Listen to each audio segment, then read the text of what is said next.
involved in this plot to help Hillary Clinton and destroy President Trump are now being exposed. Lock up, get ready. It is going to be huge. Now, the president is now blasting what he is calling the criminal deep state and taking on James Comey, James Clapper, who are now trying to cover their tracks and in a full panic tonight.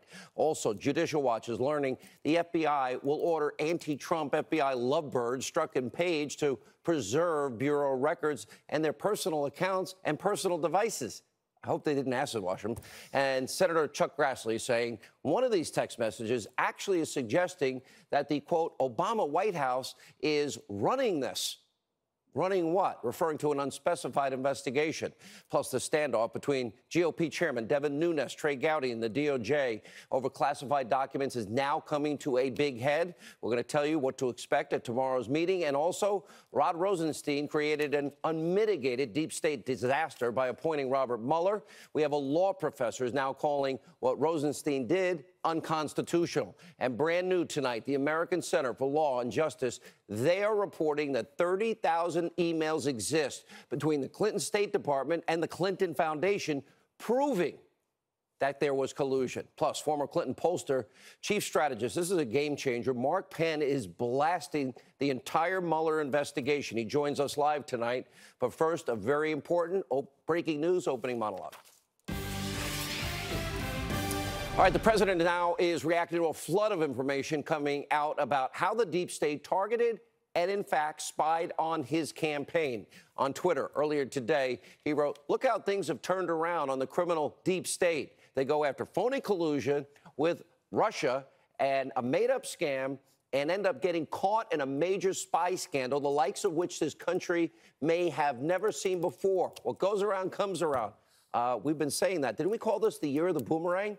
It's exactly what this is. You have a criminal deep state, and it's all coming out at breakneck speed. Now, it's literally hour by hour, the things that we're learning. It's new and it's damning. The details are unbelievable. The president slamming the entire scandal and giving it a new nickname. This is the tip of the iceberg. Take a look. We now call it Spygate. You're calling it Spygate. A lot of bad things have happened. I want them all to get together. They'll sit in a room. Hopefully, they'll be able to work it out among themselves.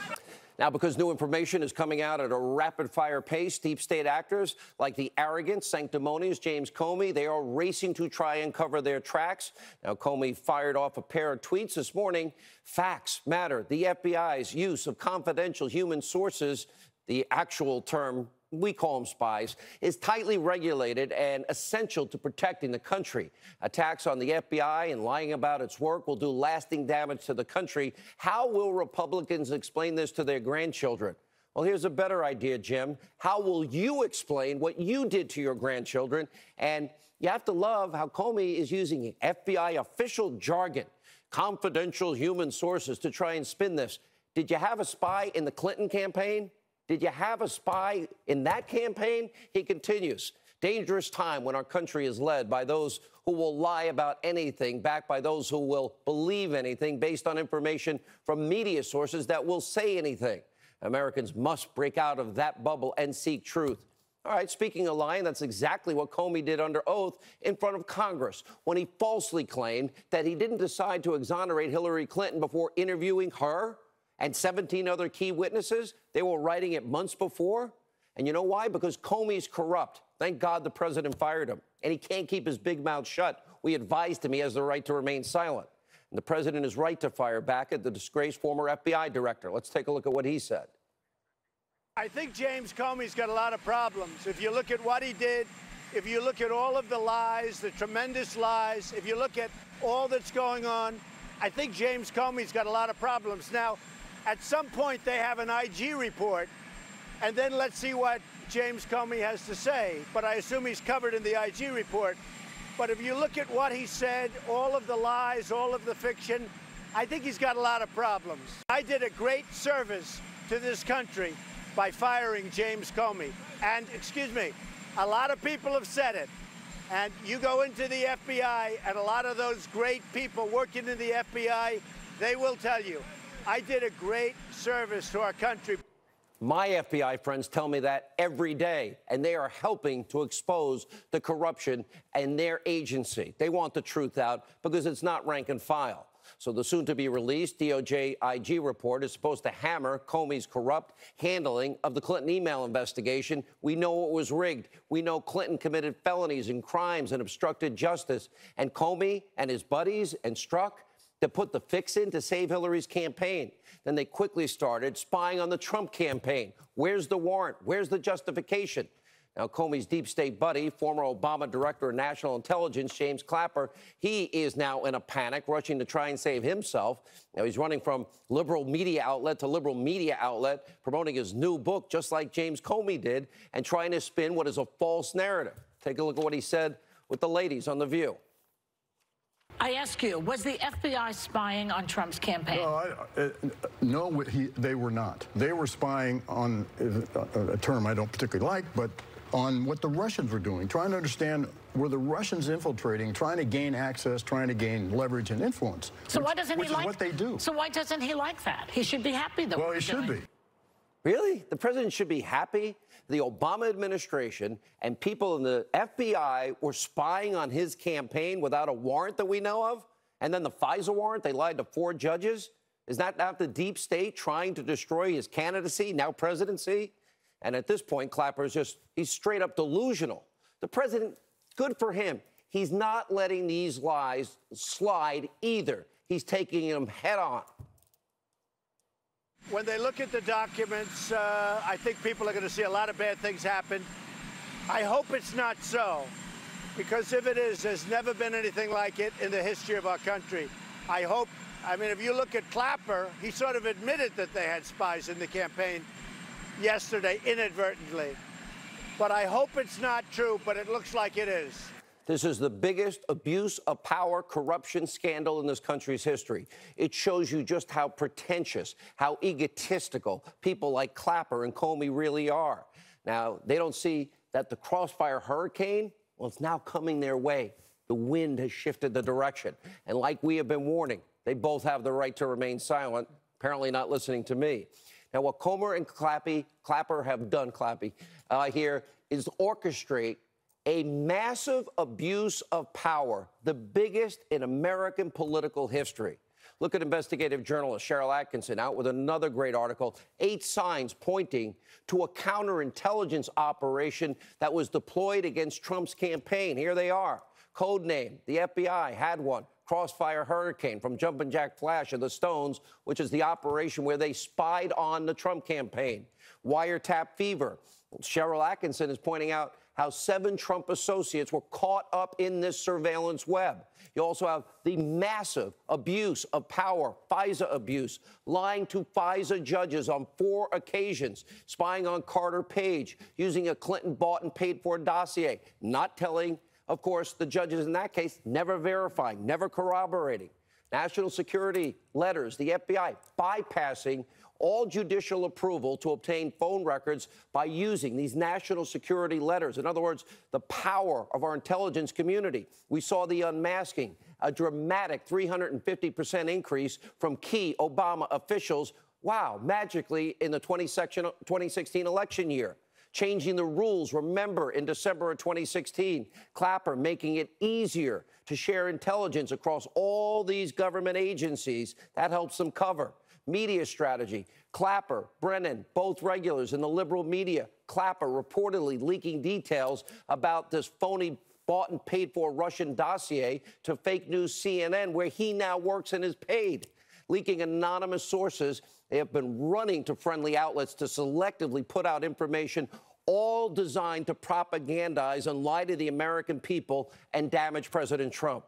And friends, informants, snoops, the FBI had this informant, maybe others, spying on the Trump campaign. Comey had his friend leaking to the New York Times to get a special counsel, which, by the way, that probably was illegal. And the Bureau working with former British spy, in other words, a foreign operative, Christopher Steele, he put together this Clinton bought and paid for dossier. The evidence of wrongdoing is overwhelming. It is incontrovertible, not to mention, as we told you last night, and Sarah Carter further explained, The FBI's timeline is now collapsing, and the investigation's not adding up. Former Obama AG Loretta Lynch telling Congress that the FBI, the DOJ officials were discussing Trump campaign associate Carter Page in spring of last year. Maybe that would have been a good time to go say, Mr. Candidate, Mr. Trump, I want you to watch. There might be some people that we're have an eye on. Remember, Trump said the most exculpatory thing he said to Comey was, if anyone around my campaign, I want you to, I want you to do your job. And we've been told the investigation officially started in July with George Papadopoulos. So this timeline is way off. It's going to the spring of 2016, which is why Congress needs to now see all the documents. Attorney General Sessions, I hope you're watching tonight. Also, Judicial Watch learning that the FBI will order Trump-hating FBI lovebirds Strzok and Page to preserve agency records on their personal accounts and on their personal devices if they haven't already acid-washed them. And according to Judicial Watch, earlier this week, a judge ordered the FBI to start processing 13,000 pages of previously undisclosed emails between Strzok and Page. We can only imagine what are in those text messages and emails, seeing how they trash Trump constantly in their text messages and Strzok at the center of all of this. And then you have Senator Grassley. He's raising a red flag and a very disturbing message from Strzok and Page that actually suggests the White House of Obama is running this, meaning the Obama administration. Now, it's unclear what investigation specifically they're referring to, which is why everything needs to be unredacted. But they did talk an awful lot about Trump. And another top story tonight is absolutely stunning. Kerry Pickett, she's at the Daily Caller, reporting several FBI agents want to be subpoenaed by Congress so they can finally expose all the misconduct and corruption under Comey and, of course, Andrew McCabe. Now, these FBI agents, they're also saying that they want to see McCabe prosecuted since he lied under oath 3 times to the Inspector General.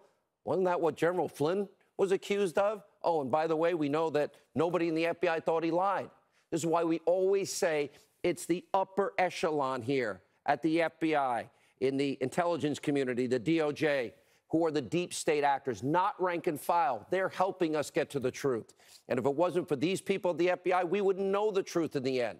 They are serving our country with honor and dignity and integrity and respect. They are ashamed of what their former bosses did and furious about what has happened. That's why it is so important for all of us to get the truth. Release the documents. Also tonight, it's put up or shut up time for Rod Rosenstein, the king of slow walking, stonewalling, and obstruction. Republican Committee Chair Devin Nunes, Trey Gowdy, they're set to meet tomorrow with top FBI, DOJ, intelligence officials about the documents they have been requesting forever to see. And I got to tell you, given Rosenstein's track record, there's no way he's going to hand everything over. It's only going to be a briefing, and here's why. Rod Rosenstein, he wants to be able to control the flow of information, just like he's been doing from the get-go, begging Paul Ryan, oh, don't release the information about FISA abuse. Remember, Sarah Carter reporting information that Congress is trying to see will hold the keys to all of this spying on the Trump campaign. Rod Rosenstein has more problems than just stonewalling tonight. Look at what law professor Steve Calabrese is now arguing, that Rod Rosenstein's appointment of Robert Mueller is, in fact, unconstitutional, as the great one, Mark Levin, said last night. He cites the majority opinion in Morrissey versus Olson. Now, the basic problem being that Mueller is more powerful than all 96 U.S. attorneys. Mueller was also never nominated, never confirmed by the U.S. Senate. And because Robert Mueller's appointment is unconstitutional, and that renders everything that he has done since May 17, 2017, null and void. And that's why we heard just a couple of Fridays ago, Judge T.S. Ellis III demanding to see Rod Rosenstein's scope memo that gave Mueller the ability, supposedly, to carry out this witch hunt. Now, Judge Ellis just eviscerated Mueller's team and his pit bull, Andrew Weissman, for going after Paul Manafort on a 2005 tax fraud allegation that has nothing to do with Russia.